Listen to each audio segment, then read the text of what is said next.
Vamos continuar falando sobre Gálatas. Nós iniciamos semana passada fazendo uma introdução e comentando sobre o capítulo 1 e 2. Hoje, o livro de Gálatas ele é bem pequeno, né? Só tem 6 capítulos. Então a gente resolveu dividir cada semana, falar de 2 capítulos. E na última semana a gente faz um resumão e vai para aquilo que eu gosto mais. Que assim, esse horário que nós temos é uma escola bíblica, é uma aula, não é um culto. Então culto, normalmente o pregador sobe aqui, fala, lê a palavra, ora, conduz os louvores e tudo mais, e praticamente só ele fala. Então assim, na última aula eu queria que a gente conversasse. Eu não vou trazer slide, eu vou até trazer na última aula o slide, mas não vou me guiar por ele. Eu vou sentar aí no meio, a gente vai trocar uma ideia sobre o livro de Gálatas, sobre tudo que a gente viu. Eu acho que assim é melhor, porque tem coisas que assim, eu não sei tudo, ninguém sabe tudo, e Deus, eu acredito que Deus fala com os nossos irmãos, fala com vocês. E às vezes uma coisa que de repente não despertou em mim, pode despertar em alguns dos irmãos e a gente trocar informação e aprender. A carta aos Gálatas, além de ser, apesar de ser uma carta muito pequena, o conteúdo dela é extremamente importante para nós, principalmente para a igreja de hoje. Vamos fazer um resumão rápido sobre o que a gente viu na aula passada? Vou passar voando aqui sobre os slides, tá bom? A carta aos Gálatas é uma carta escrita à igreja da região da Galácia. Para quem não estava aqui na última aula, né? A Galácia era uma região, não era um país nem uma cidade. Era como a gente fala a Baixada Fluminense. Baixada Fluminense é uma região que tem várias cidades. A Galácia era uma região que tinha várias cidades. E os Gálatas eram as pessoas que moravam nessa região da Galácia. É como a gente fala, os fluminenses. Os fluminenses são quem mora na Baixada Fluminense. Então se você mora na Baixada Fluminense, você é fluminense. Pelo menos é assim que é reconhecido as pessoas que moram aqui. Da mesma forma, os cristãos que moravam na região da Galácia eram conhecidos por esse nome. Então a carta aos Gálatas era para as igrejas que tinham sido fundadas nessa região da Galácia. E nós tínhamos na região da Galácia algumas cidades, que hoje todas elas estão dentro da Turquia. Então toda a região da Galácia da época de Paulo hoje está dentro da Turquia. Quais eram as cidades que compunham essa região? Icônio, Listra e Derbe. Essas 3 cidades são bem conhecidas porque foram cidades que o apóstolo Paulo passou na sua primeira viagem missionária. A primeira viagem que Paulo fez plantando igrejas, ele passou por essas 3 cidades. Essas 3 cidades naquela região eram importantíssimas, porque eram cidades que, na verdade, todas as cidades que Paulo passou na primeira viagem dele, ele usou de uma estratégia que algumas igrejas ainda usam hoje para divulgar o evangelho em locais que não têm a palavra ainda. Paulo ele percorreu caminhos e cidades estratégicas, que eram cidades grandes que tinham um comércio muito, muito grande naquela região. Então se você vai evangelizar numa região que tem muito comércio, você vê uma movimentação de pessoas maior. Então o que acontece? Pessoas vinham do interior de cidades mais longe para fazer comércio ali e depois voltavam para as suas cidades. Quando essas pessoas chegavam nessas cidades de maior movimentação comercial, elas ouviam o evangelho, se convertiam e levavam para as suas cidades. Então assim, não era necessário que Paulo percorresse todas as cidades do império. Ele ia em algumas cidades chaves, onde tinha um volume maior de concentração de pessoas, né? E essas pessoas se convertiam ali e espalhavam a palavra pelas suas cidades de origem. Então, a primeira viagem de Paulo, todas as cidades que ele passa, são cidades estratégicas no sentido comercial, por conta dessa movimentação de pessoas. E ele passa por essas 3 cidades e funda igrejas nessas 3 cidades. Então, quais são as igrejas da Galácia? Icônio, Listra e Derbe. São as 3 cidades que compunham a região da Galácia e que hoje está dentro da Turquia. O que a carta de Paulo ela tem, fazendo um grande resumão aqui, eu vou pular para a aplicação da aula passada, tá bom? Na aula passada a gente finalizou com alguns pontos que são tratados na carta de Paulo e a gente focou aqui no capítulo 1 e 2, hoje a gente vai falar do 3 e 4, tá bom? Só para revisar, na aula passada, capítulo 1 e 2 são suficientes para a gente responder essas perguntinhas que estão aí, ó, que eu coloquei. A primeira, o que é um apóstolo? O apóstolo é um plantador de igreja, é uma pessoa que foi escolhida e chamada pelo próprio Jesus Cristo. Não é Jesus Cristo em visão, em sonho, é o Jesus Cristo pessoal. Jesus, se você quer ter o título de apóstolo, você tem que ter aprendido diretamente do próprio Jesus. E não vale revelação, tem que ser Jesus em carne e osso. Então, se é essa a condição inicial, a primeira condição para ser um apóstolo, existem apóstolos hoje? Não existem apóstolos hoje. Fazendo um breve resumo.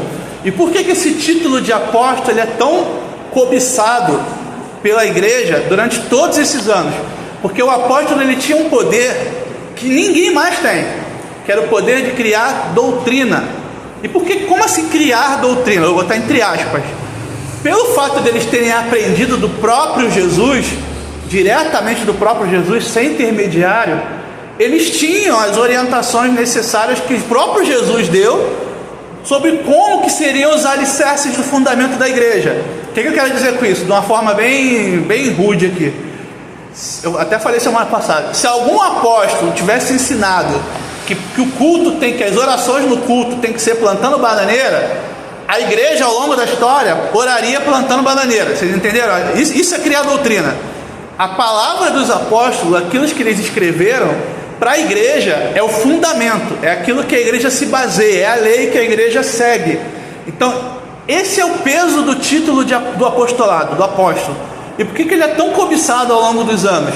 Porque pessoas querem que a sua própria palavra tenha o mesmo peso das escrituras. A gente pode tirar como exemplo a Igreja Católica. O Papa, ele se auto-intitula sucessor de Pedro, que era o líder dos apóstolos. Por que ele se auto-intitula sucessor de Pedro? Porque o Papa tem poder de criar doutrina. Aquilo que o Papa fala se torna lei dentro da Igreja Católica. Alguns pastores, entre aspas, principalmente hoje em dia, têm tentado trazer para si se consagrar apóstolo. Por quê? É à toa isso? Não. Eles assim querem dizer que a palavra deles tem o mesmo peso de Paulo, de Pedro, de João. O apostolado, ele foi levantado por Jesus para fundar a igreja, para ser a base, o alicerce da igreja. Uma vez que a base está montada, todo o resto da estrutura, ele é só uma modelagem. Ele não é um alicerce de fundamento. O que eu quero dizer com isso?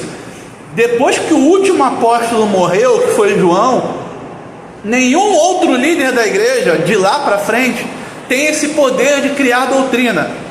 Como a gente chama os líderes das igrejas? Pastores, é o termo mais comum a ser utilizado. O pastor, a função dele é ser mestre, é ensinar aquilo que os apóstolos fundaram. O pastor ele não pode inventar coisas que os apóstolos de Jesus não disseram. Vocês entenderam? A função do pastor é explicar e orientar a igreja, para que a igreja viva de acordo com aquilo que os apóstolos de Jesus escreveram e fundamentaram. Vocês entenderam a diferença? O pastor ele não pode criar coisa nova. Se ele cria coisa nova, a heresia já saiu da palavra. A função dele é explicar a palavra, ensinar a palavra e orientar a igreja a viver de acordo com a palavra. Ele não pode trazer coisas que os apóstolos de Jesus trouxeram. Entenderam o poder desse título de apostolado? Pessoas se auto-intitulam apóstolo para que a sua palavra tenha o mesmo nível daquilo que os outros apóstolos tinham. A gente sabe que não é possível. Então, qual o critério para ser apóstolo? Ter aprendido diretamente do próprio Jesus. Se Jesus não te ensinou, meu irmão, pode ter sido o homem mais instruído do mundo, com todos os títulos de teologia imagináveis, você não é apóstolo, entendeu? Para você ser apóstolo, o critério inicial é esse. Grave isso, porque eu estava vendo, até comentei semana passada, o reverendo Augusto Nicodemos lançou um livro, eu ainda não li, tá? Mas toda vez que ele lança um livro, ele põe um vídeo no YouTube de 1 hora explicando sobre o conteúdo do livro. Eu comprei o livro, mas ainda não li, ainda tá para chegar ainda lá em casa. E o título do livro é Apóstolos. Ele fala justamente em cima da carta aos Gálatas sobre o que é um apóstolo, qual a missão dos apóstolos e tudo mais. E ele fez algumas pesquisas. que ele coloca no livro dele lá, e ele comentou nesse vídeo de 1 hora do YouTube. Ele disse que na pesquisa dele, só no Brasil tem mais de 10 mil apóstolos. Jesus só precisou de 12 Paulo. Hoje no Brasil tem mais de 10 mil. Isso, 10 mil ativos só aqui, no nosso país. Isso fora de igrejas menorzinhas, né? Que tem irmãos aí que eu já ouvi falar, que abre na portinha de casa aí uma igrejinha e se auto-intitula apóstolo. São os desconhecidos, né? Então acho que esses não entraram na contagem dele, porque eu acho que se entrasse teria mais. Então o título de apóstolo, aqui, olha como é que são as coisas. O apóstolo Paulo nem tinha morrido, os 12 ainda estavam vivos aqui. E já tinha gente brigando por esse título ou distorcendo o que esse título significava. Então, o que é um apóstolo? É uma pessoa levantada, ensinada pelo próprio Jesus. Não é revelação, não é um anjo que apareceu e disse que ele é apóstolo, não. O próprio Jesus em carne, antes da sua subida aos céus, tem que ter ensinado e escolhido aquele para ser apóstolo. Se não aconteceu isso, meu irmão, não é apóstolo, tá bom? Então, o que é um apóstolo? Uma pessoa levantada por Jesus para fundar a igreja. E qual era a missão do apóstolo? Uma delas é ser o alicerce da doutrina da igreja, e a segunda era ser um plantador de igreja. Então, o que o apóstolo fazia? O apóstolo, ele não era pastor de uma igreja. Ele ia numa cidade, evangelizava, algumas pessoas se convertiam. Aí ele formava ali uma congregação. Naquela congregação, o apóstolo escolhia um para ser o pastor, para ser o líder daquela congregação, deixava esse pastor lá como líder e ia para outra igreja. Ele não ficava ali fixo. Então o apóstolo ele era itinerante. Ele fundava as igrejas nas cidades e ia se mudando. Ele não ficava ali muito tempo. Ficava até o tempo necessário para levantar a igreja, para constituir um pastor, mas depois ele ia embora. Ele não ficava fixo ali. E esses pastores, como é que eles pediam orientação quando tinha alguma coisa? Eles mandavam cartas para o apóstolo Paulo. Membros da igreja eram designados para levar essas cartas nas cidades em que Paulo, ou Pedro, ou João estavam pregando. Eles liam as cartas, não existia e-mail nem WhatsApp na época. Ele lia essas cartas e respondia essas cartas com as orientações. Essa carta aos Gálatas é uma das cartas de Paulo orientando a igreja da Galácia, o pastor e os membros da igreja da Galácia. Isso é a carta de Paulo, assim como todas as outras cartas que a gente vai ver ou já viu, entendeu? Então, o que é um apóstolo? Já falei. Existe apóstolo hoje? Não. Hoje nós temos pastores. Ah, mas semana passada levantaram um tema, né? Mas e o bispo? E o diácono? Biblicamente, só existe um cargo, que é o de pastor. Então, o que é o diácono e o bispo? São pastores. O diácono seria como se fosse um pastor auxiliar, vamos dizer assim, e o bispo seria um pastor de pastores, mas são todos pastores. Então, não existe esse título de apóstolo. O apóstolo não tem mais unção, nem tem mais poder, nem nada disso. Ele só tinha essa função dada por Jesus lá atrás, há 2000 anos. Qual o objetivo da lei mosaica, a lei de Moisés? A lei de Moisés, Deus deu a lei para mostrar ao povo o seu pecado, para mostrar ao homem que por si só ele não consegue se salvar. Vamos para o contexto. A lei foi dada para o povo de Israel assim que eles saíram do Egito. Eles ficaram escravizados 400 anos, eu estou arredondando aqui, 400 anos de escravidão.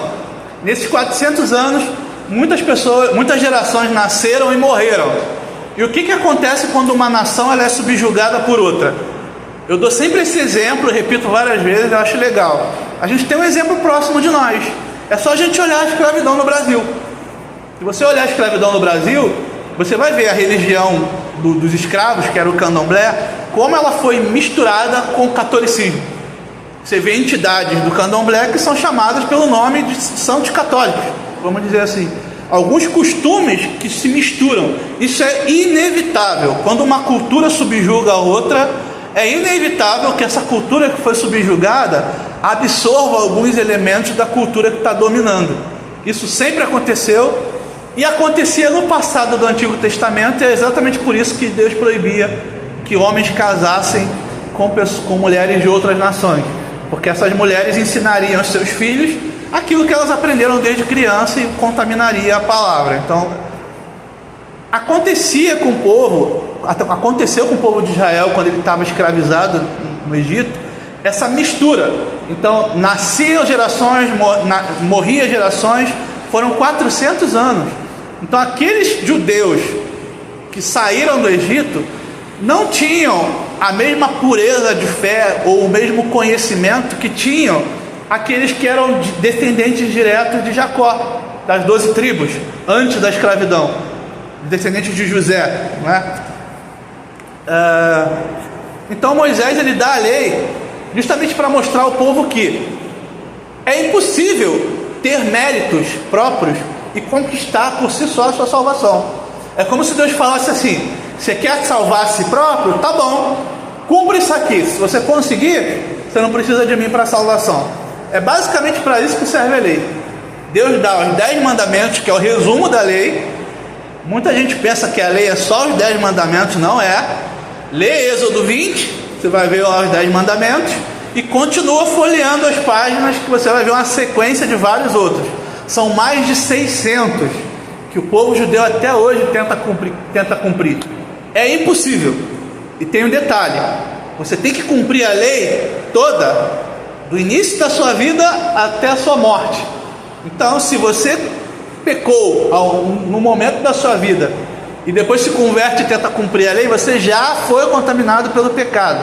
Então é impossível para qualquer um de nós merecer, ter méritos suficientes que nos tornasse justos aos olhos de Deus. E é para isso que Deus deu a lei. Essa tá aqui a lei, tenta cumprir isso aí. Eu já sei que você não vai conseguir, então junto com a lei eu vou te dar um meio de você alcançar a pureza aos meus olhos, que era o sacrifício dos animais. Por isso o povo de Israel sacrificava animais, porque a morte daquele animal substituía a morte do pecador. Então todo ano você tinha que matar bicho no templo e oferecer animal para Deus, para ter o perdão dos seus pecados. Jesus é o Cordeiro de Deus, e a morte de Cristo substitui toda essa lei mosaica, toda essa coisa cerimonial que tinha no Antigo Testamento, de guarda de sábado, de templos, de sacrifícios, e todo aquele ritual que foi estabelecido. Aquilo fazia parte da antiga aliança. Cristo, quando vem, ele cumpre toda a lei no nosso lugar e paga o preço, que seria a morte, no nosso lugar. Então a vinda de Cristo, a morte e ressurreição de Cristo, elimina todas as obras da lei, toda a necessidade das obras da lei que Deus tinha instituído no Antigo Testamento, que a gente chama de velha aliança. E era exatamente esse o problema que o apóstolo Paulo e todos os outros apóstolos estavam enfrentando na igreja da Galácia e em todas as outras igrejas, de Colossos, Corinto e tudo mais, a gente vai ver mais para frente. Então, qual é o objetivo da lei mosaica? Mostrar para o homem que ele não consegue por si só ter méritos para merecer ser salvo, para merecer a salvação. Nós nascemos pecadores e morreremos pecadores. Somos falhos, cheios de erro. Não importa quantas horas de jejum ou quantas horas de oração você faça, orar e jejuar faz parte da vida cristã, mas não é isso que vai te dar mérito para ser salvo. Você não é salvo pela quantidade de cultos que você vem, você não é salvo pela quantidade de dinheiro que você dá de dízimo e oferta, você não é salvo pelo tempo que você fica de joelho orando, você não é salvo pela quantidade de dias ou meses que você consegue fazer de jejum. Nada que nós façamos vá nos dar mérito para a salvação, porque somos falhos, somos pecadores e sempre seremos. Amém? Eu até estava vendo uma vez um pastor pregando, ele estava falando sobre a falsa... Como é que se diz? Oh, meu Deus! Ai, meu Deus do céu! Falsa humildade, que é a falsa humildade. E aquilo, quando eu ouvi ele pregar, foi um tapa, né? Porque assim, quando ele prega, você já começa a lembrar do nome de um monte de gente. Existem pessoas que...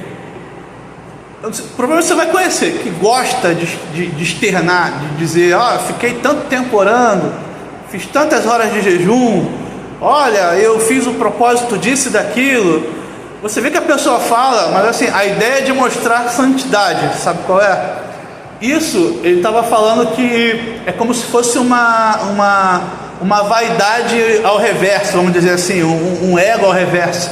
A pessoa tem orgulho de ser humilde, quer mostrar que ora mais, ou jejua mais, ou não depila as pernas, ou não faz sobrancelha, ou não corta o cabelo, e acha que esse tipo de coisa vai tornar ela mais santa, ou mais próxima de Deus, do que o outro irmãozinho que não faz essas coisas.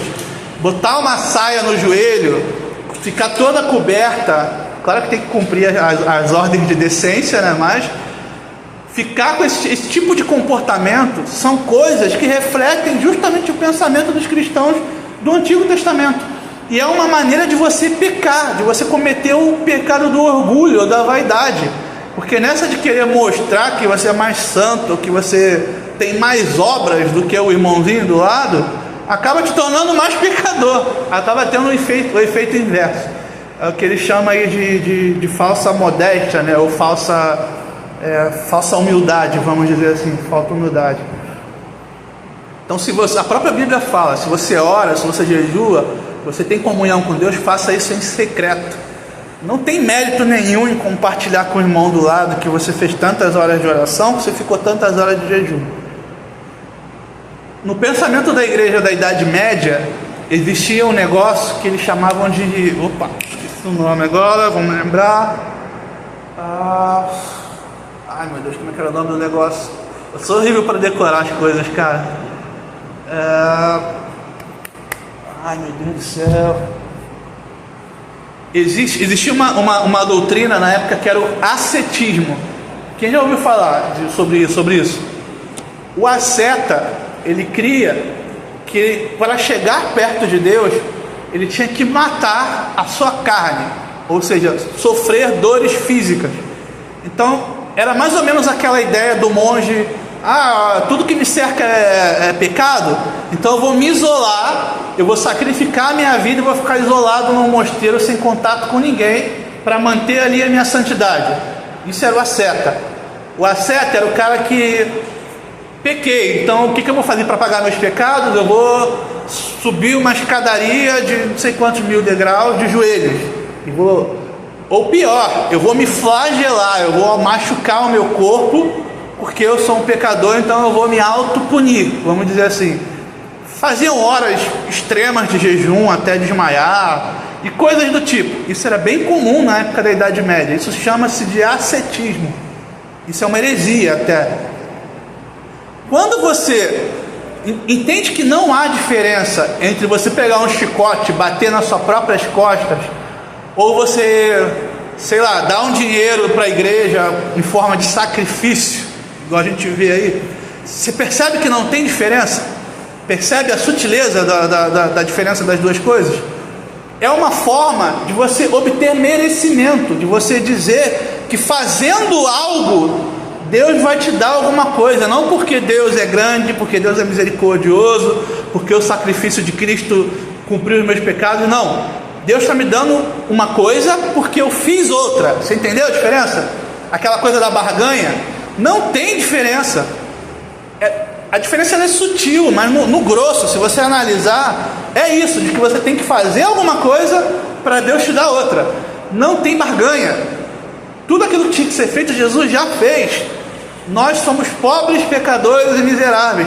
É orgulho e validade nossa tentar achar que algumas horas de oração ou algum jejum vai mover Deus de alguma maneira. Deus, o Criador dos céus e da terra, que criou o universo com a sua palavra, vai mudar a sua vontade porque você ficou uma hora de jejum? Nós pequenos pecadores, não vai. Amém? Isso não exime o cristão de orar, de jejuar, de pedir a Deus. A própria Bíblia manda a gente colocar nas mãos de Deus as nossas demandas. Não é pecado você orar por alguém que está enfermo. Não é pecado você pedir a Deus um emprego melhor, um carro melhor, ou a conversão do filho, ou sei lá o que seja. A Bíblia até encoraja a fazer isso. Mas desde que entendamos que a vontade de Deus ela é soberana. Nada que você faça vai mudar uma vírgula daquilo que Deus tem para nós. Era essa a dificuldade. Porque o povo judeu até hoje, ele tem essa questão do mérito, essa coisa de merecer, de ser salvo. Então, como que o povo judeu até hoje entende a sua salvação? Entra no YouTube, tem vários... Eu sou curioso. Entra no YouTube, tem vários rabinos explicando sobre como é que é a religião judaica hoje ainda. Todos eles são unânimes em dizer a mesma coisa. De que o judeu, ele é salvo pelas suas obras. Em cumprir aquelas leis do Antigo Testamento. Em acumular méritos. E quando chegar no dia lá do julgamento, Deus vai falar, você cumpriu mais do que fulaninho, então você vai ser salvo. Fulaninho não. Não é assim. Amém? E era essa dificuldade que eles estavam tendo aqui. Então qual é o objetivo da lei mosaica? Mostrar que nós somos pecadores e não podemos nos salvar a nós mesmos. Os perigos da tradição. O que é a tradição? São aqueles costumes que são realizados há muito tempo atrás e que vão ficando na história da igreja e ninguém questiona. Então, se existe um costume que ele não está de acordo com a palavra, ele tem que ser expurgado. Era basicamente isso. Esse é um dos pontos das 95 teses de Lutero. Você tinha a igreja, ao longo dos anos, dos séculos, a igreja foi absorvendo um monte de coisa que não está na Bíblia, culto a santo, oração pelos mortos e por aí vai. E o argumento era justamente esse, que fazia parte da tradição da igreja, que um papa, ele tinha validado aquilo. Lembra? O papa, ele tem o mesmo nível de Pedro, dos apóstolos. Aquilo que ele prega vira a escritura. A igreja católica chama isso de tradição. Então um papa, em algum momento da história, validou aquilo, a igreja continuou fazendo, então se torna lei. Lutero vem e fala, sola escritura. Ou seja, se não está na Bíblia, meu amigo, não é doutrina para a igreja. E aí teve aquele problema todo lá na Idade Média, da Reforma Protestante e tudo mais. Então, qual o perigo da tradição? De você cometer um erro por tanto tempo, um erro doutrinário, e acabar achando que aquilo é normal. Se não tem base na Bíblia, está fora, não é de Cristo. Se Cristo cumpriu a lei no nosso lugar, o que eu preciso fazer para ser salvo? Absolutamente nada. Nada. Nós não temos poder para nos salvar. Se Cristo nos chamou, o sangue dele é suficiente para nos purificar dos nossos pecados.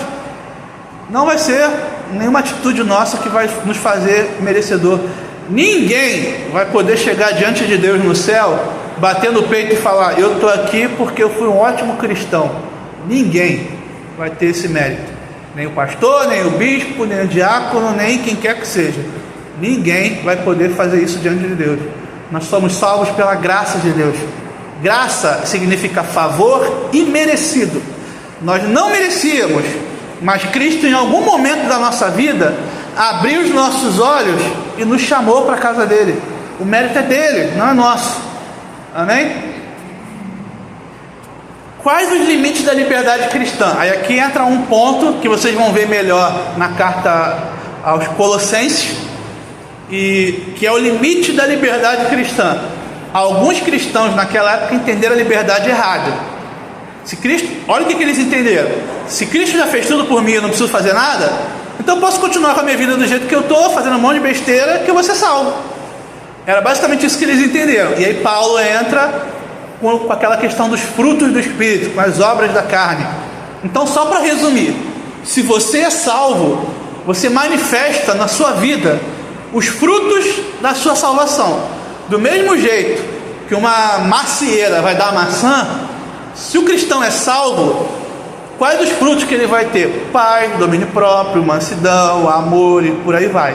Vocês entenderam a diferença? O cristão, ele não vive fora do pecado para conquistar a salvação, mas porque ele já foi salvo, os frutos dessa salvação fluem nele. Entenderam a diferença? Não é, eu não sou um mentiroso para contar uma estrelinha lá para eu ser salvo, mas porque Cristo já me salvou, eu não minto. É uma consequência, não é uma barganha. Eu não deixo de fazer para conquistar, mas porque eu já tenho, eu não faço. Entenderam a diferença da lógica? Então o fruto do cristão, aquele que é salvo de fato, ele manifesta na sua vida os frutos da salvação, porque ele já é salvo, ele mostra os frutos. Então, meu caro amigo, se você rouba, se você fuma, se você mata, se você adultera, independente do título que você tenha na igreja, não há fruto algum que mostre que você é salvo. É esse o ponto. Amém? Então, quais os limites da liberdade cristã? Paulo vai falar isso nas outras cartas mais para frente, mas a gente pode adiantar. O cristão, ele tem essa limitação, e essa limitação é dada a ele pelo próprio Cristo. Por ele ser salvo, ele não se sente bem em praticar determinadas coisas. E quando ele comete, porque todos nós pecamos, todos nós falhamos, quando ele comete aquela luzinha vermelha, o alerta, ele dá, ó, fiz bobagem, preciso me consertar. É basicamente essa a diferença do cristão para o mundano. Porque se todos nós somos pecadores, se Deus não faz diferenciação entre o homem e homem, porque, irmão, pasme, não há diferença entre você e o irmão que está lá fora, perturbado ainda, que não é convertido. Deus nivela a humanidade por baixo. Você é tão pecador, nós somos tão pecadores quanto aquelas meninas que ficam se prostituindo ali na esquina. Não há distinção, nós somos todos pecadores. Então, o que nos distingue daqueles que não foram salvos? Justamente esse sinal de alerta, que o cristão, ele não vive no pecado. O pecado na vida do cristão, ele é um acidente, de percurso, ele é um erro que ele comete em determinado momento, é um escorregão. Então o cara, ele não é um mentiroso, ele mentiu num momento pontual de fraqueza, ou seja, lá de Deus de quê? Mas ele sabe daquela mentira e sabe que ele tem que corrigir. Diferente do que a gente ouve o mundo pregar aí fora, que se te faz bem, pode fazer, não é isso? Se te faz bem, continua, satisfaça a vontade da tua carne. O cristão, quando erra, ele erra tanto quanto aquele que não é cristão. A diferença é que ele sabe que errou e que ele precisa se converter, de que ele precisa melhorar, de que ele precisa se corrigir. E é exatamente por isso que a gente não pode olhar para aquele irmãozinho que em algum momento da vida cometeu um erro, um pecado, se desviou ou continua na igreja, mas eu já participei de congregações que aconteceu isso, o irmãozinho pecar e todo mundo ficar sabendo, seu escândalo e tudo mais.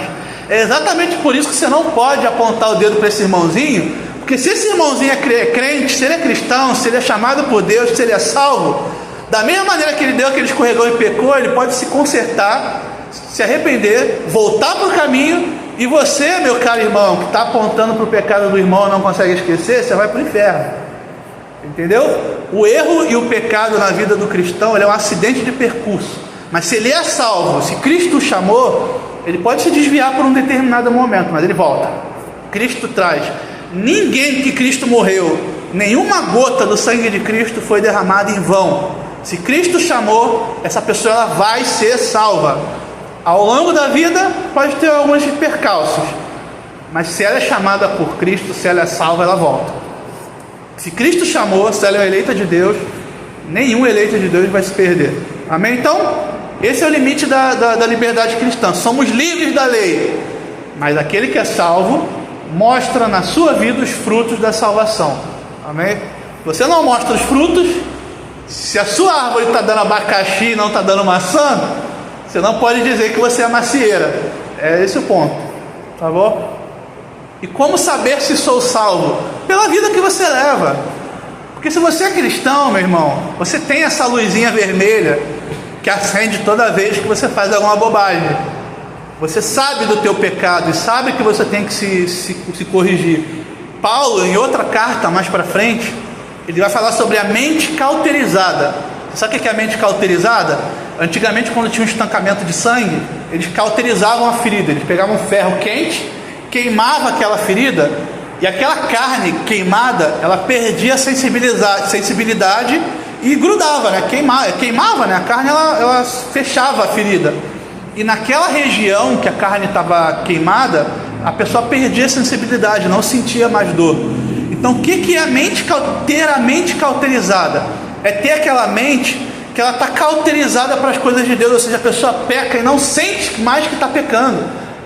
O pecado ele está tão presente na vida da pessoa, ela está tão acostumada a cometer aquilo, que não acende mais a luzinha vermelha, apontando assim: opa, você errou, você fez bobagem. Para a pessoa que tem a mente cauterizada, aquilo já é normal. Ela não se incomoda mais com o próprio pecado. Você entendeu? Então a Bíblia fala dessa questão da mente cauterizada. E aí a gente terminou a introdução da aula passada, agora vamos pular para a próxima. Fiquei muito na aula passada e perdi tempo. Deixa eu ver que horas são. Espera aí. 8h14, vamos lá, são só 2 capítulozinhos. Na aula passada a gente falou, capítulo 1, Paulo falando sobre a defesa do Evangelho, porque um dos argumentos que essas pessoas estavam usando para descaracterizar a autoridade de Paulo era justamente dizer que ele não era apóstolo igual aos outros 12. E Paulo, ele afirma no capítulo 1 de Gálatas o seu apostolado, de que ele foi levantado por Cristo e que ele era sim um apóstolo tanto quanto os outros 12. E no capítulo 2 o que acontece? No capítulo 2 acontece aquela coisa vergonhosa. Pedro, que era o apóstolo, líder dos apóstolos, o que ele estava fazendo? Ele estava de chapéu de 2 bicos. Pedro era judeu, ele tinha uma ascendência judaica, ele foi criado dentro do judaísmo. Quando os apóstolos fundam a igreja de Jerusalém, a igreja de Jerusalém era 90% de judeus que se converteram ao cristianismo. Então Pedro pregava para esses judeus um ensino um pouco diferente daquilo que Jesus ele tinha pregado. Jesus não pregou que findou as obras da lei, só que Pedro estava pregando para aqueles judeus, na maioria da igreja de Jerusalém, que eles ainda poderiam continuar cumprindo as leis do Antigo Testamento. Só que quando Pedro saía de Jerusalém e ia para uma cidade que tinha uma igreja que a maioria não era judeu, eram de pessoas gentias, de pessoas que não conheciam o judaísmo, eram de outras religiões, conheceram Jesus e se converteram, aí ele pregava que não precisava mais da obra da lei, que era só Cristo. Então para o judeu ele pregava que precisava da obra da lei. Para aquele que não era judeu, ele pregava que não precisava. Entendeu a diferença? E Pedro estava junto com Paulo aqui. Quando Paulo ouviu Pedro pregar, deixa eu voltar mais um pouquinho. Ele estava numa igreja, nessa igreja a maioria não era judeu, só que veio alguns cristãos da igreja de Jerusalém, que eram judeus, visitar essa igreja. Quando Pedro viu que naquela igreja, que a maioria não era judeu, estava recebendo judeus de Jerusalém, ele começou a pregar diferente, pregar aquilo que ele pregava em Jerusalém, que tinha que seguir as obras da lei. Entenderam? Eu não sei se eu enrolei aqui. A igreja de Jerusalém ele pregava que precisava da lei, só que ele estava numa igreja que não tinha maioria de judeu. Então para essa igreja que não tinha maioria de judeu, ele pregava que não precisava seguir a lei. Só que ele deu azar de receber uma visita de crentes de Jerusalém nessa igreja. Então ele começou a pregar. Paulo, quando ouviu Pedro pregando um evangelho diferente, está no capítulo 2 aí, leiam em casa, ele repreende a Pedro na igreja, na frente da igreja toda. Vamos resumir? É como se Paulo chegasse e falasse assim: que história é essa, Pedro? Você está pregando um evangelho diferente daquilo que Cristo nos ensinou? Paulo chama a atenção do líder dos apóstolos na frente de toda a igreja, porque ele estava dessa de chapéu de 2 bicos. Prega uma coisa no lugar para agradar uma multidão, porque o povo era judeu, então ele pregava que eles podiam continuar seguindo as leis do judaísmo. Para quem não era judeu, ele ia e pregava que era só Jesus, entendeu? Só que ele deu azar de ter a visita de membros de uma igreja na outra. Paulo ouviu que ele estava nessa de pregar um evangelho diferente e confronta Pedro na frente de todo mundo. Tá? Gálatas capítulo 2, leiam em casa. Vamos agora para Gálatas capítulo 3, que é o tema de hoje. Gálatas capítulo 3 é Paulo dando alguns argumentos sobre por que a obra da lei ela não deve ser seguida pelo cristão. Vamos fazer um resumão aqui. Paulo cita o exemplo de Abraão. Quem é o povo judeu? O povo judeu é aquele povo que foi prometido por Deus a Abraão. Deus chegou para Abraão e disse: você vai ser pai de uma grande nação. De você vai vir a semente que vai ser a guardiã da palavra, né? Os responsáveis por divulgar a minha palavra para o mundo. Vai ser o meu povo escolhido, minha nação. Você, Abraão, de você vai vir essa nação. De você vai vir esse povo com quem eu vou fazer aliança.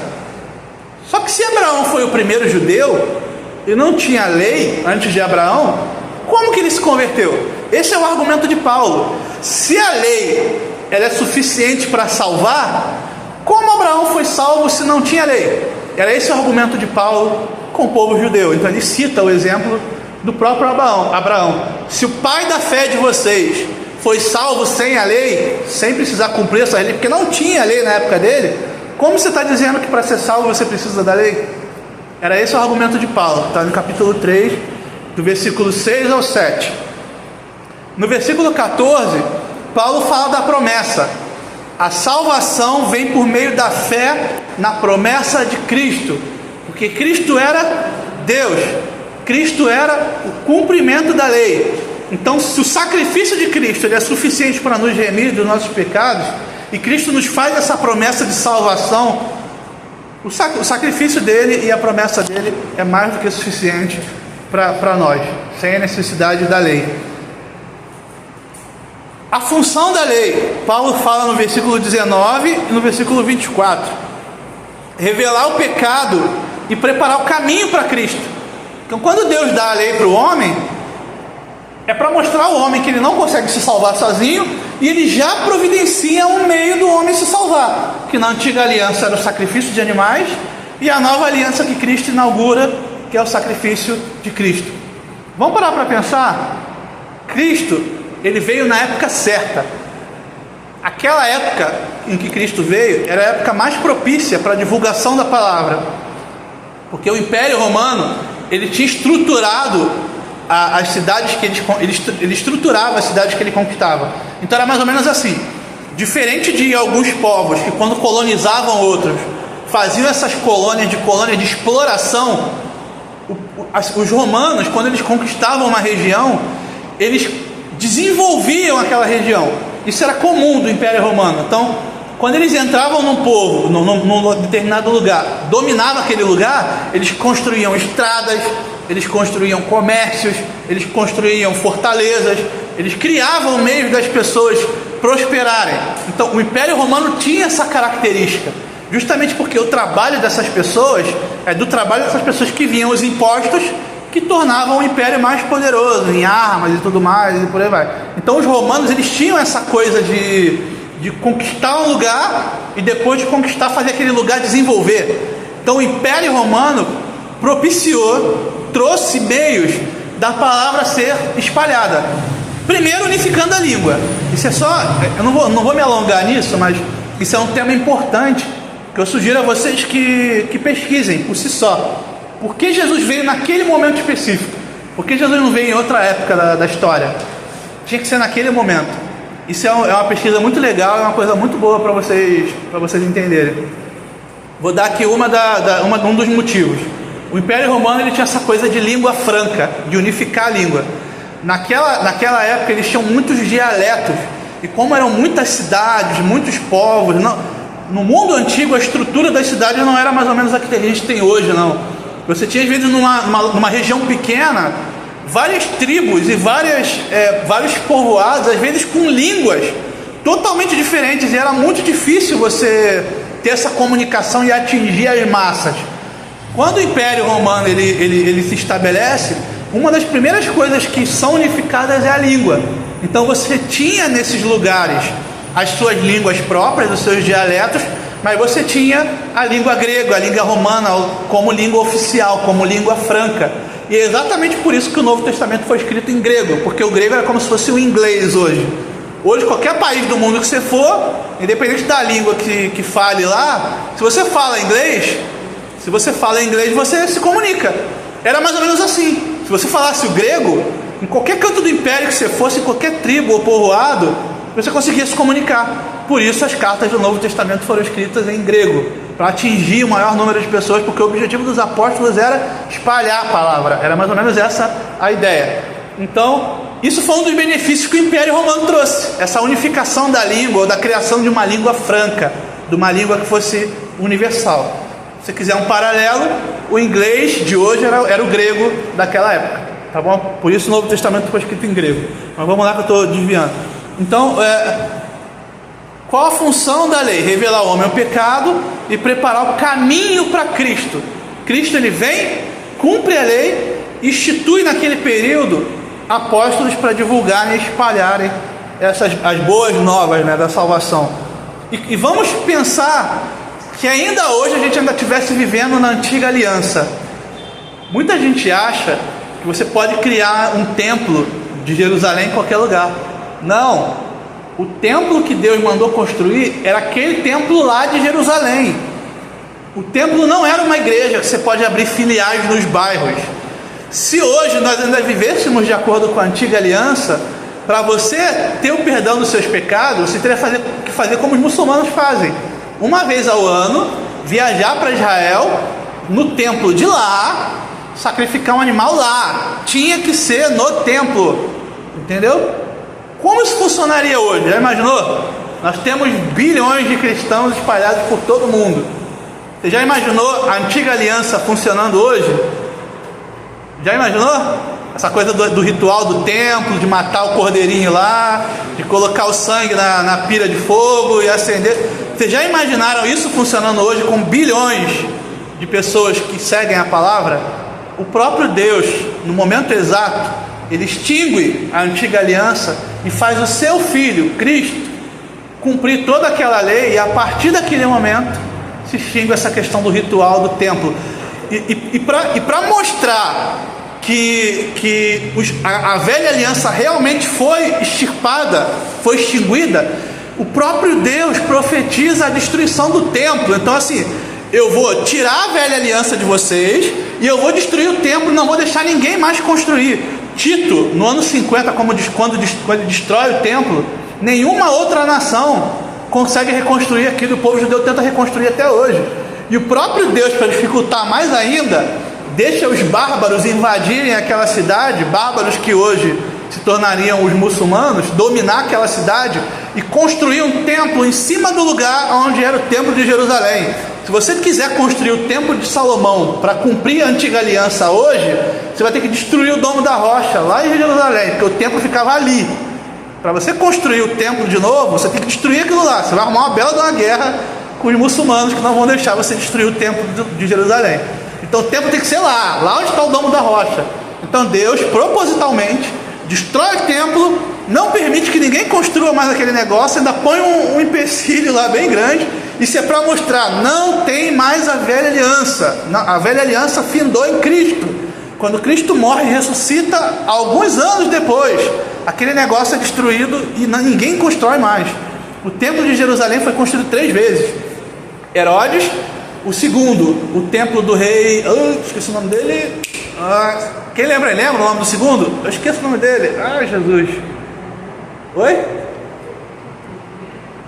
Eu esqueci. Eu vou lembrar, vou mandar no zap. Tem o templo de Jerusalém, depois o templo é destruído. O templo de Jerusalém é construído por Salomão. Anos depois é construído o segundo templo, é destruído também. E o terceiro templo é construído por Herodes, que também é destruído. Então, enquanto a antiga aliança vigorava, o templo ele tinha essa função chave e Deus permitia que ele fosse reconstruído. Depois que ele foi destruído, já tem 2000 anos que ninguém constrói mais esse negócio. Então é uma maneira de Deus mostrar que a antiga aliança ela se findou. Zorobabel, isso, é o segundo templo de Zorobabel. Então Deus permitiu que o templo fosse construído 3 vezes, porque ele era necessário para que a aliança antiga fosse cumprida, para que as pessoas tivessem o perdão dos seus pecados. Depois que o templo de Herodes é destruído, já tem 2000 anos que ninguém consegue construir mais esse negócio, e nem vai, porque o próprio Deus não vai permitir. Quer dizer, construir aqui em São Paulo, né? Mas como eu disse, o templo de Jerusalém tem que ser em Jerusalém.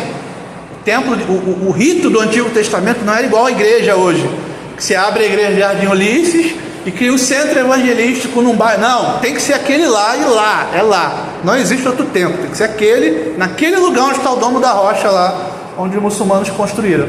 Então é mais uma prova de que a antiga aliança findou. Deus não permitiria que o seu povo ficasse sem meios de obter a salvação, porque se o resultado do pecado é a morte, e na antiga aliança o animal tinha que morrer no templo, se não tem mais templo para matar o animal, meu irmão, não tem como ter perdão dos pecados, então vai todo mundo para o inferno. Você já pensou nisso? O meio de salvação é Cristo, e o que prova isso é que o próprio Deus, nesses 2000 anos, não permitiu que o negócio fosse reconstruído, porque o perdão dos pecados não vem mais cumprindo a velha aliança.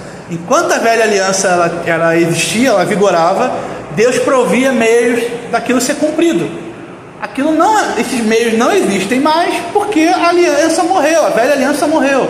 Nós temos a nova aliança em Cristo, e era essa dificuldade que o apóstolo tinha, de pregar que toda a velha aliança ela tinha sido cumprida por Cristo, que o cristão ele não tem méritos, que o mérito é todo de Jesus, Só que aquelas pessoas tinham resistência a isso.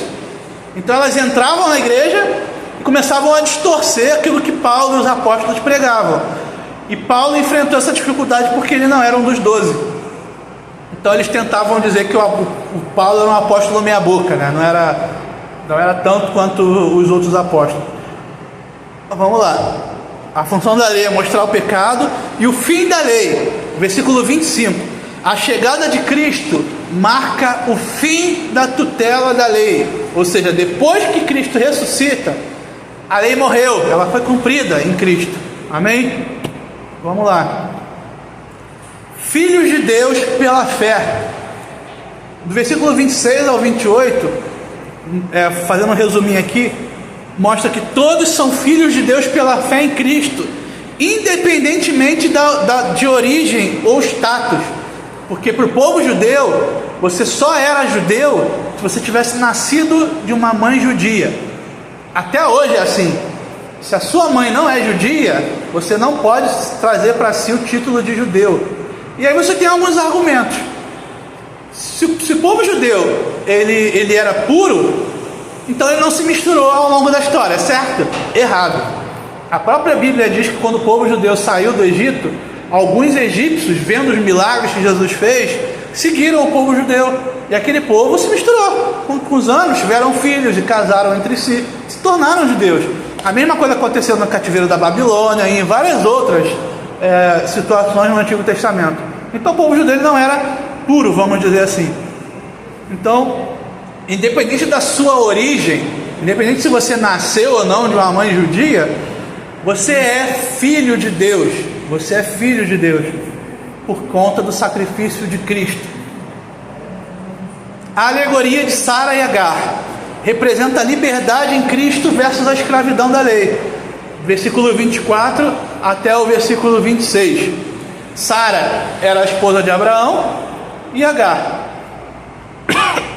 Desculpa. Leiam com calma em casa, que já são 8h30, eu não vou conseguir passar. Vamos lá. O contraste entre a lei e a graça. A lei não salva.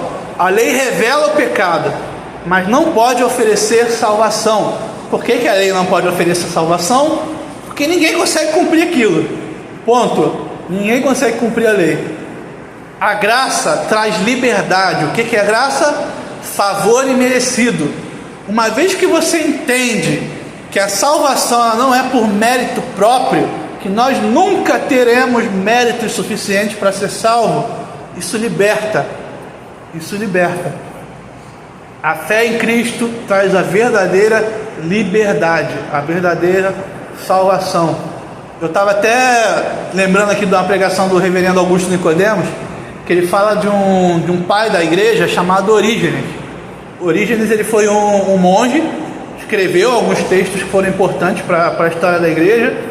Só que Orígenes ele era um monge católico, daqueles bem fervorosos, e ele começou a ter alguns problemas, porque ele era homem, ele tinha desejos sexuais, tinha vontade, ele não conseguia se extirpar daquilo.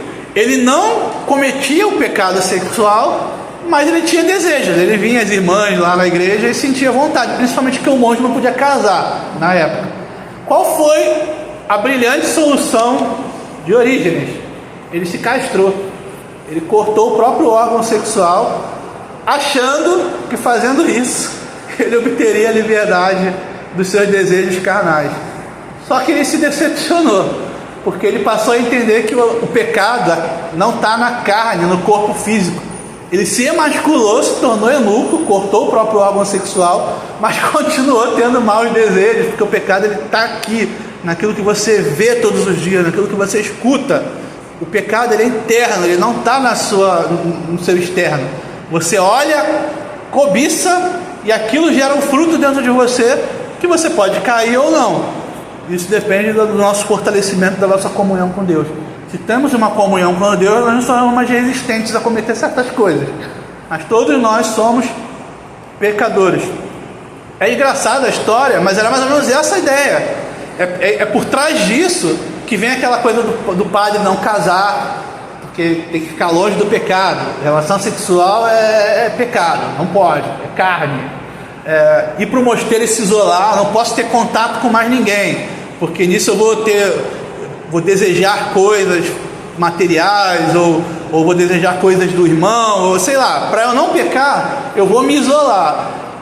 Só que eles se isolavam e continuavam pecando, porque somos pecadores. O pecado ele é interno, ele já nasce com a gente. Nós somos a semente de Adão e nós já nascemos em pecado. Eu estava até dando um exemplo para o pessoal lá do CETEB, que também foi uma pregação que o reverendo Augusto fez e eu gravei. Ele estava falando de um bebezinho de 1 ano e pouco, que estava vendo um relógio, e ele queria, porque queria pegar o relógio, o pai não deixava. E ele começava a se debater e fazer birra e tudo mais. Aí ele falou: imagina se aquele bebezinho tivesse a força de um homem adulto. Ele machucaria o pai para pegar aquilo que ele quer. Ele estava se batendo porque o pai disse que não podia, mas ele queria mesmo, o pai falando que não. Se ele tivesse a força de um homem adulto, ele machucaria o pai para pegar o relógio. Então não tem essa de que nós somos criancinhas e nós somos pecadores. Não, é um pecadorzinho. Todos nós somos pecados. Tá certo, quando a gente amadurece, a gente passa a ter consciência de certas coisas, e vamos dizer que o pecado ele salta um grau, mas já nascemos em pecado. Todos nós temos, talvez em graus diferentes, dependendo da idade, das experiências que você tem ao longo da vida, mas todos nós somos pecadores. Não existe pecadinho e pecadão. Se você tem um pecado pequeno, Deus te nivela por baixo, a humanidade inteira por baixo. Então, teu pecadinho pequeno, por ser pecado, é pecado e te deixa longe de Deus. Nós somos iguais aos olhos de Deus, sem distinção. Vamos lá. Resumão. Caramba, 8h36. É 8h40 que termina, né? 8h40? Tô correndo demais? Tá dando para entender? Alguém quer falar alguma coisa? Não? Vamos lá. Eu fiz aqui um breve resuminho, que eu sabia que ia correr. Eu não... Na escola, eu aprendi que o slide, ele é só tópicos, para você não esquecer o que você vai falar. Não é para você botar texto no slide, porque você tem apostila para isso. Então, assim... Só que eu fiz questão de escrever algumas coisinhas aqui no capítulo 3 e 4. A apostila é mais do que suficiente, tá? Ela é maravilhosa, eu li ela tá 100%. Mas eu coloquei uma coisinha ou outra que não tem na apostila aqui, depois eu peço que vocês leiam em casa alguns tópicos que eu coloquei aqui e não tem lá, tá bom? Aplicação prática, vamos encerrar aqui. Versículo 1 e 2. O que mostra pra gente? Que Paulo era sim um apóstolo de Cristo, porque ele cumpria as exigências, que era ter sido levantado pelo próprio Cristo, ter sido ensinado pelo próprio Cristo, e ele tinha o reconhecimento de que ele era apóstolo dos outros apóstolos, tanto que Paulo repreendeu Pedro, que era o líder dos apóstolos, na frente da igreja inteira. E Paulo participava de cultos e pregava com os outros apóstolos, ouvindo, como a gente vai ver no Concílio de Jerusalém, está lá em Atos, se eu não me engano, Atos 5, deixa eu colar aqui, que eu não lembro. Cadê? O Concílio de Jerusalém foi... Ô Jesus, cadê a coisa? Eu coloquei aqui no slide em algum canto, peraí. Eu não lembro o capítulo, está em Atos, eu não lembro se é Atos 15 aqui, achei. Está lá em Atos 15, falando sobre o Concílio de Jerusalém. E quem estava no Concílio de Jerusalém? Lembra? Na igreja de Jerusalém estava Paulo, Barnabé, Pedro e Tiago. Tiago era o responsável por aquela região naquele momento, e ele estava pregando e orientando a igreja junto com Paulo e os demais apóstolos. Então Paulo era sim um apóstolo de Cristo. Então no versículo 1 ele defende o seu apostolado. Mas por que ele estava defendendo o seu apostolado? Porque ele queria se mostrar? Não, porque estava vindo gente das igrejas judaicas querendo distorcer os ensinos de Paulo. Então ele estava falando: eu sou tão apóstolo quanto Pedro e os demais, e aquilo que eu estou ensinando condiz com o que Jesus ensinou. Então Paulo defende o seu apostolado no versículo 1. No versículo 2, Paulo chama a atenção de Pedro, que era o líder dos apóstolos. No versículo 3, a ênfase era a justificação pela fé, de que nós somos salvos pela fé em Cristo, não pelas obras, porque nós nunca seríamos salvos pelas obras, porque somos incapazes de ter obras suficientes para a salvação. E no versículo 4, ele fala sobre essa questão da adoção, de sermos filhos de Deus e desse contraste da lei e da graça. Alguém tem alguma dúvida ou quer falar alguma coisa? Levantem a mão, pessoal, não é culto não, vai lá, se eu souber responder. Se eu não souber, eu vou pesquisar e semana que vem eu trago, tá bom? Vai lá.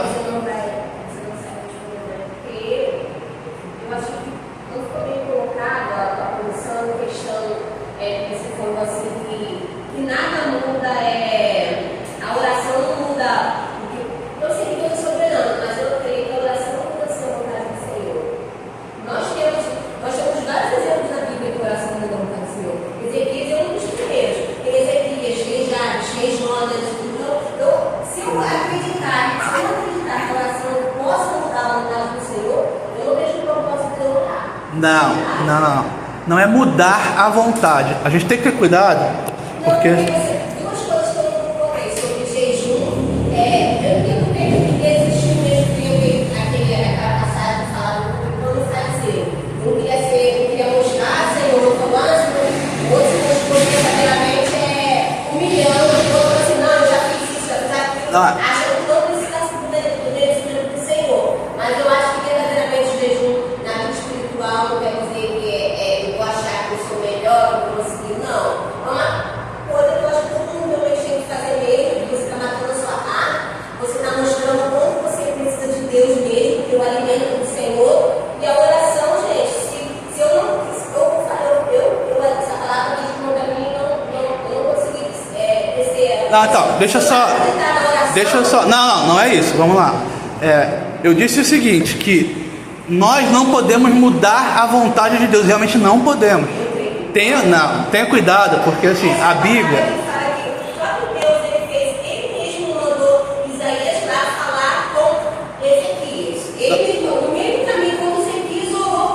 Deixa eu só...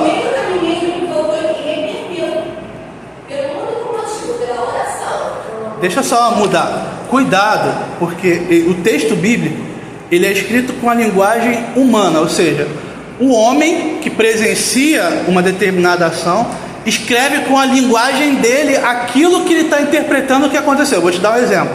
Na Bíblia diz que o sol parou. O sol parou? Quem gira é a terra, não é o sol. Só que para quem estava aqui na terra olhando para o sol, a impressão que aquela pessoa que estava aqui, quem tinha parado era o sol, não a gente. Você entendeu? O sol não se mexe, quem se mexe é a terra. Vocês entenderam? A Bíblia ela é escrita com a linguagem do observador.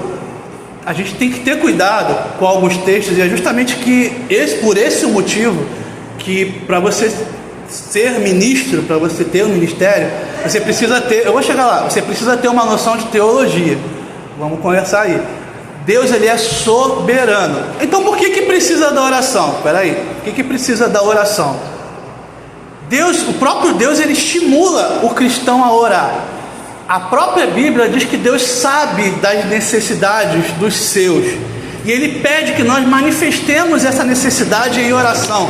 Quando você ora, você externa aquilo que está interno, mas Deus já sabe tudo aquilo que você vai falar, e se Ele quiser, Ele te muda. Vou te dar um exemplo prático. Uma pastora chamada Ludmila Ferber, ela era uma mulher de Deus? Era, como poucas. Eu sempre dou o exemplo dela porque é um exemplo que é uma coisa que me marcou pessoalmente.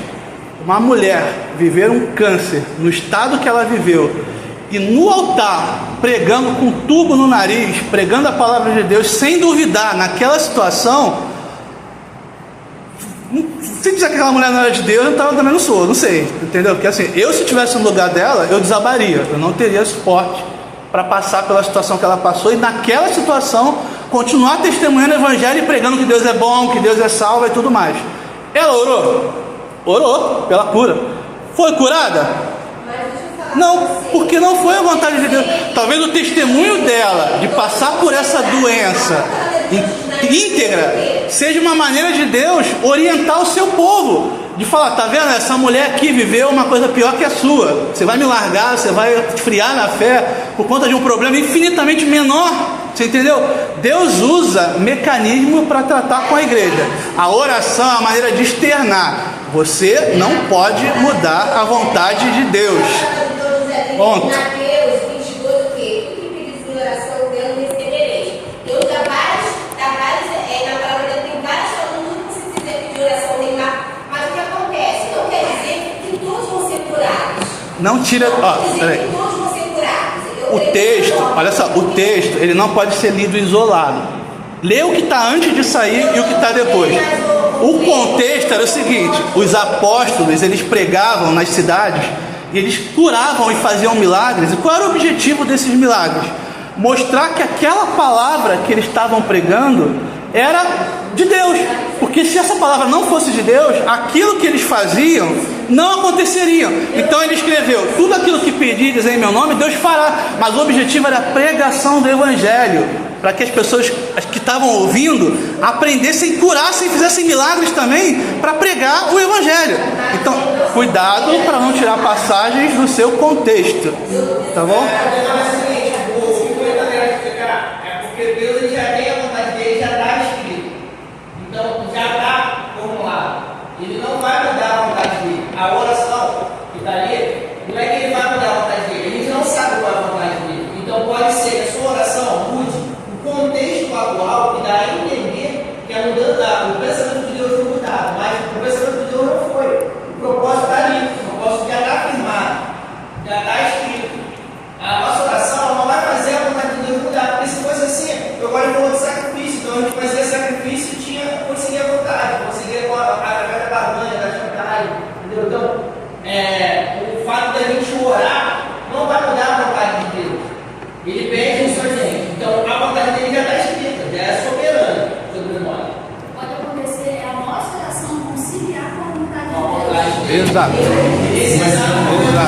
Um exemplo disso é quando Davi, ele está lá, ele comete o pecado, o censo, e Deus condena durante 3 dias que morreriam pessoas, né? A população. E Deus mandou escolher entre 3 situações. E ele prefere estar debaixo da mão de Deus, que ele fala que é muito melhor estar debaixo da mão dos homens. Sim. E Deus não muda no meio do caminho. Ele fala assim: Davi, vai lá, sacrifica para mim, para que cesse. Mas Deus não mudou a vontade dele. Quando ele era perfeito, já ia acontecer, ele já sabia as coisas da vida. Ele sabia que Davi sacrificaria, ele sabia. Deus tem outra vontade dele. Deus vai, sacrifica para mim, mas a oração de Davi não mudou o que Deus queria. A punição foi feita, Deus falou: agora é suficiente. E seguir em frente, entendeu? Então eu acho que realmente a minha oração, Deus soberano, ele sabe o que eu preciso, ele já quer que na verdade eu peça, né? Tipo assim, que quer. Externe, bota para fora. Isso. Não, o que não quer dizer que o cristão não tem que orar, não tem que jejuar. A Bíblia manda fazer isso sim, para o cristão ter relacionamento com Deus, não para mudar a vontade de Deus.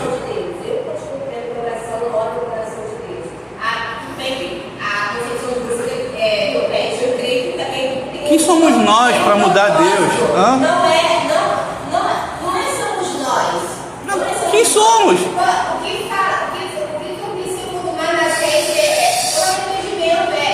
Manassés mudou toda a situação dele, vamos dizer. Mas nós somos pecadores, que arrependimento? Eu me arrependo por um pecado, mas cometo 10 outros. Eu não tenho mérito, entendeu? Quem sou eu para mudar a vontade do Criador, entendeu? Deixa eu reconhecer que nós somos pecadores, que ele tem que ser que ele é o Senhor. Mas eu não posso. Eu acho que quando você colocou a parte de oração, a parte de você não precisa. Não. Então deixa eu enfatizar. A oração e o jejum são importantes para a comunhão cristã. O cristão tem que orar sim e tem que jejuar sim. O que eu quis dizer é o seguinte, que a gente também não pode entrar no ascetismo. O que é o ascetismo? De você achar que se você ficar 3 horas orando, essa oração de 3 horas vai ter mais valia do que uma oração de 5 minutos. No culto de segunda-feira passada, a irmã estava aqui, a gente deu as mãos para... Segunda não, foi quarta, né? Passada. A gente deu as mãos em círculos e eu pedi para as irmãs orarem. Algumas irmãs, você orou mais, e teve uma irmã que orou pouquinho.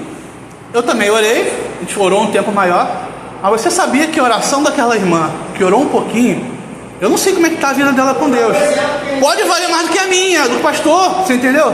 não é o tempo de oração ou o ato, o tempo de jejum que vai fazer aquilo se tornar. É a tua comunhão. Isso. Mas é isso que eu quis dizer. Davi não era um homem segundo o coração de Deus. Então era muito mais fácil para Deus atender qualquer oração de Davi que depende da nossa. E Davi orou para o seu filho Marcelo. Ele ficou em jejum, se fragilou até o momento. Então, Deus ali deveria. Angélica, quando você lê um texto. Eu creio porque ele falou aí de fé, como os próprios apóstolos foram homens de Deus, e como que foram homens de cada apóstolo, também está dentro da oração, então eles não deveriam mandar daquele jeito. Entendeu? É porque nós temos que crer verdadeiramente que tudo é para a glória do Senhor. Tudo é para a glória do Senhor. Existe um propósito em tudo, até no sofrimento. Um testemunho de fé, que mesmo naquela situação, ela estava ali, ó, e ela não abriu mão daquele Deus. Entendeu? Mas nós temos de saber se fosse da vontade de Deus mesmo, porque a cada um realmente existe um propósito. Mas eu só estou falando aqui, porque quando eu falei isso aí, eu achei que. Não. Porque irmão que isso, porque não. Não. Eu acho que tem que Mais alguém entendeu? Deixa eu só dar um exemplo para gente fechar. Ó, Jesus ele disse o seguinte: cuidado, isso é para mim também, tá? Para todos nós. O texto bíblico ele tem um contexto. Cuidado, exatamente por isso que é perigoso você ler caixinha de promessa. Você está pincelando alguns textos fora daquilo que está no contexto geral. Quer ver um exemplo que eu vou dar? Jesus ele diz assim: se você tiver fé do tamanho de um grão de mostarda, você pode pedir ao monte que ele se jogue ao mar, que ele vai obedecer. Tem pastores que usam isso e falam assim: então pede qualquer coisa que Deus vai te dar, como se fosse um gênio da lâmpada. Vamos para o contexto? Para quem Jesus estava pregando? Para os apóstolos. Para eles que ele disse isso. E por que ele disse isso para os apóstolos? Para que os apóstolos fizessem tantos milagres quanto ele fez. E para quê? Porque era a missão dos apóstolos espalhar o evangelho. Jesus usou os milagres para chamar a atenção do povo e fazer: nossa, o líder da minha sinagoga, que diz que é o homem de Deus, que é o sumo sacerdote, não faz o que esse homem faz. Eu estou vendo ele expulsar demônios, ressuscitar mortos, curar paralítico, fazer um monte de coisa. Esse homem só pode ter vindo da parte de Deus. Então vocês, meus discípulos, a missão de vocês é pregar o evangelho, espalhar a palavra como eu estou espalhando. Então se vocês tiverem a fé do tamanho do grão de mostarda, vocês vão fazer a mesma coisa que eu faço. Qual o objetivo? Pregar o evangelho, espalhar a palavra. É a missão dada para eles. Vai eu hoje ressuscitar um morto. Você já viu? Alguém já viu um morto ressuscitar hoje? Oi? Creio em milagres. Creio que milagres acontecem hoje. Mas quantos mortos você já viu ressuscitar? Não dá para comparar aquilo que era daquele momento para os apóstolos com hoje. É uma condição diferente de condição. Exato. Exato. Por isso não tem apóstolo hoje. É uma estruturação da igreja em si, né? Tinha que ter a igreja uma diferenciada. Como a gente no início quando a Solange estava dando a aula, ele falou que não teve. A palavra era pregada na fala, né? Então, como que não teve uma mudança, uma pessoa falou errado, uma coisa para outra, que era uma gente ali que não permitiu que a palavra saísse do contexto, ou seja, é um momento diferente. Chegar aquele momento que ele recriar, não vai acontecer. Não vai acontecer de eu ressuscitar um morto, ou. Eu não estou dizendo que não acontecem milagres hoje. Nós somos uma igreja pentecostal. Um dos pontos, dos pilares do pentecostalismo é crer nos dons do Espírito Santo. Nós cremos em cura hoje. Só que a gente tem que entender que determinadas coisas que aconteciam naquele momento tinham um objetivo específico. É como hoje você falar que alguém vai abrir o Mar Vermelho. Porque não tem para mim, não tem dificuldade de ressuscitar um morto e abrir o Mar Vermelho. Algum pastor, alguém com dom do Espírito Santo consegue fazer isso hoje em dia? Existia um propósito específico para determinadas coisas em determinados momentos da história. Por que a gente não vê isso hoje? Porque nós não temos a missão que aqueles homens tinham no passado. Os milagres e o sofrimento até têm um objetivo. Vou voltar pro testemunho da pastora Ludmila Febre. Quantos testemunhos de cura de câncer a gente já ouviu falar? Eu conheço um pessoal Não é aquele testemunho de, eu vi na rádio, na televisão, ou na igreja sei lá, de São Paulo, aconteceu com o irmão. Não, eu conheci uma pessoa, vi ela com câncer, a pessoa trouxe exame para mostrar para a igreja, eu participei e vi pessoalmente. A pessoa foi curada de câncer. Por que Deus curou aquela e não curou a pastora Ludmila? O testemunho que aquela mulher deu no período de transição foi tão grande, tão útil para a igreja quanto o testemunho de cura. Talvez se Deus tivesse curado aquela mulher, eu não estava falando dela para vocês aqui hoje, porque a gente ouve falar de cura toda hora, entendeu? Agora, quantas vezes você ouve uma mulher passar por aquilo daquela maneira? Você não vê os familiares dela que davam testemunho. Eu vi um documentário que fizeram no YouTube, joga lá que você vai ver os próprios familiares falando que aquela mulher não se abatia independente E pior, ainda teve uma coisa pior. Eu não sei se o pior é ter a doença, ou ter a doença, achar que foi curada e a doença voltar. Porque foi mais ou menos isso que aconteceu. Eu não aguentaria passar por aquilo que aquela mulher passou, daquele jeito. Foi útil o sofrimento dela para a igreja? Foi, eu estou falando disso para vocês hoje. Tenham fé. Lutem as lutas da vida seguindo o exemplo daquela mulher. Você entende que existe um motivo para tudo, tanto para o milagre quanto para a cura? Dizer que a minha oração, eu, cheio de pecado, cheio de defeito, vai fazer o Criador do Universo mudar a sua opinião por qualquer motivo? Se ele fizer algum milagre na minha vida por conta da minha oração, é porque ele já tinha um propósito naquilo. Não é porque eu, pobre pecador pequeno, na minha palavra, tenho o poder de mudar a vontade de Deus. Quem somos nós? Quem somos? Amém? Não quer dizer que não temos que orar. A Bíblia manda o cristão orar e colocar as suas petições nas mãos de Deus. Você deve orar pelos enfermos, você deve orar pelas suas demandas. Mas dizer que a sua oração vai mudar a vontade do Criador, eu não creio, tá? Depois você pode conversar com o pastor, mas Não é dizer. eu não creio. É igual a própria irmã falou. A minha oração, sim, em nome de Deus, tudo eu estou orando, sim, o Senhor tem poder para curar, para libertar, para salvar. É o nome do Senhor, não é minha oração. Mas se essa for a vontade dele, Exato. Seja feita a tua vontade, assim na terra como nos céus, não a minha. Jesus orou, seja feita a tua vontade, falando no Pai Nosso, não a minha. Entendeu? Mas então, Cleiton, a gente ora em nome do Pai, seja Sim. feita a sua vontade. Porque a Bíblia manda orar. Ele ficou curado, ele tinha um câncer, ficou Porque Deus já tinha um propósito da cura, entendeu?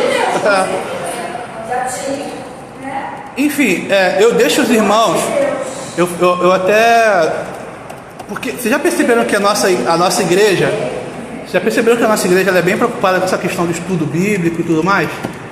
Nunca, toda vez que surgir um assunto polêmico assim, nunca fique com a palavra apenas de quem está pregando aqui. Vão atrás. Você mesmo, irmão. O Lucas está estudando teologia, saca legal. Conversa entre família, vai pegar outras fontes, leia a Bíblia, peça orientação a Deus. Se Deus tocar no seu coração de você manter crendo assim, tudo bem, entendeu? A minha palavra não é a única, não sou o dono da verdade, eu não sei todas as coisas. Mas assim, de tudo que eu aprendi até hoje, que assim, eu não posso fazer igual Pedro fez no capítulo 2 de Gálatas. Para uma igreja que tem um público judeu, eu vou pregar que tem que fazer o que o judaísmo manda. Na outra igreja que não tem público judeu, eu vou pregar que não precisa mais da lei do judaísmo. Eu não posso ser chapéu de dois bicos. Eu aprendi e estou transmitindo para vocês aquilo que eu aprendi no IBR-MEC, nas aulas que eu tive e tudo mais. Eu não posso ser chapéu de dois bicos. Mas a gente não é dono da verdade. Busquem por si só a palavra, entendeu? Não é a palavra minha que vai ser a final, tá bom? Eu estou transmitindo aquilo que eu aprendi. Achar que Deus sou eu. Eu sou filha de Deus. Entendeu? Nem tudo eu sempre falo que nem tudo eu vou entender, basta eu crer. Entendeu? Nem tudo eu vou realmente entender, basta eu crer. Mas é porque realmente todo mundo tem que estudar mais.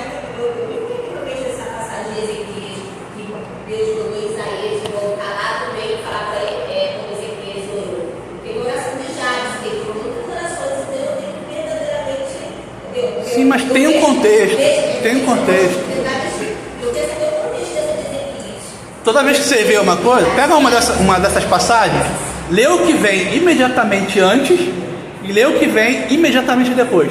Nunca leia um texto e fica só nele, entendeu? Porque todo texto bíblico ele tem um contexto.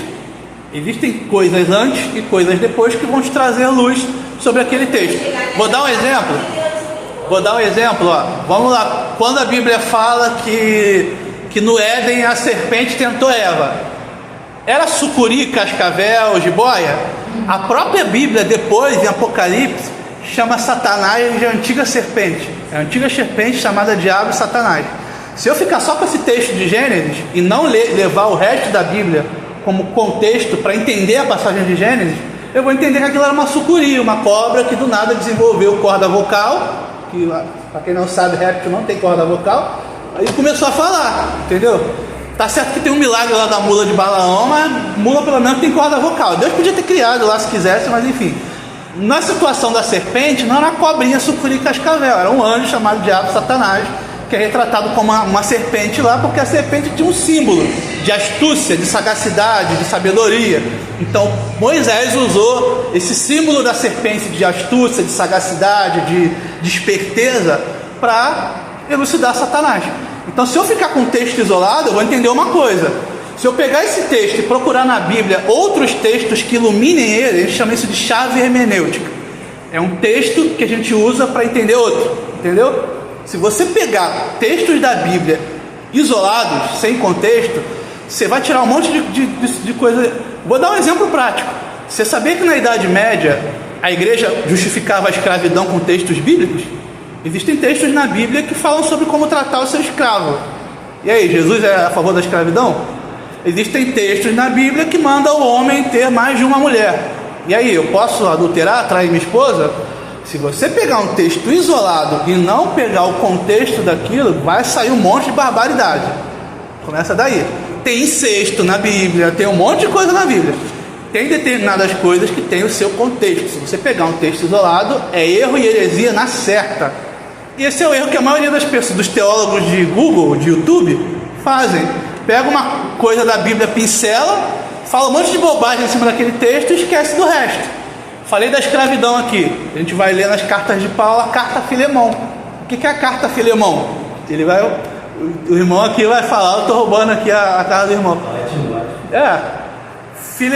Filemão era um cristão, tinha um escravo chamado Onésimo, e Paulo manda libertar. Onésimo rouba ele, foge, e o apóstolo manda receber Onésimo não como escravo, mas como irmão.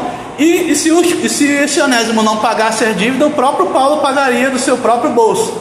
Não era mais para Onésimo viver naquela condição, que era para Filemão receber ele como irmão em Cristo. A Bíblia apoia a escravidão? Não. Você vê isso na Antiga Aliança. Na Nova você vê? Parece que tira. Na Idade Média era assim, né? Eu vou pincelar aquilo que está de acordo com o que eu quero. Então, todo mundo quer escravo na Idade Média, então eu vou pegar os textos do Antigo Testamento que falam de escravidão, mas esquece do Filemão, que fala totalmente contra. Pelo contrário, manda receber como irmão e ainda fala para perdoar a dívida, e se não perdoar, o apóstolo pagaria a dívida do escravo. Entendeu? Os textos, eles têm um contexto. Cuidado para ler um texto pincelado. É o problema da caixinha de promessa. Entendeu? Tem até uma outra passagem que o reverendo Augusto que fala muito, né?